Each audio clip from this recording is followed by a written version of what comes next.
સુરતના કામરેજ વિસ્તારમાં રહેતી 12 વર્ષની બાળકી જેને પપ્પા કહીને બોલાવે છે તે માતાના 40 વર્ષના લગ્ન કર્યા વગર લિવ ઇનમાં રહેતા મિત્રએ જ અવારનવાર દુષ્કર્મ આચરી તેમજ પોતાના 62 વર્ષના મિત્રને પણ હવાલે કરી ગર્ભવતી બનાવી હતી, જેથી કાપોદ્રા પોલીસે બાળકીની માતાની ફરિયાદના આધારે બંને વિરુદ્ધ દુષ્કર્મ અને એટ્રોસિટી એક્ટ મુજબ ગુનો નોંધી ધરપકડ કરી હતી।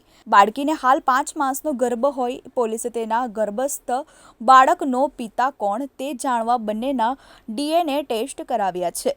દીકરીની વાત સાંભળી ચોંકેલી માતાએ છેવટે આજે મળસ્કે કાપોદ્રા પોલીસ મથકમાં સંજય પાટીલ અને તેના મિત્ર હીરામન કાકા વિરુદ્ધ દુષ્કર્મ અને એટ્રોસિટી એક્ટ મુજબ ફરિયાદ નોંધાવતા પોલીસે સંજય પાટીલ અને તેના 62 વર્ષીય મિત્ર હીરામણ કિશનભાઈ સિંઘને ધરપકડ કરી હતી। પોલીસે ગર્ભસ્થ બાળકનો પિતા કોણ તે જાણવા બંનેના DNA ટેસ્ટ કરાવ્યા છે। વધુ તપાસ એસીપી એ ડિવિઝન VR પટેલે કરી રહ્યા છે।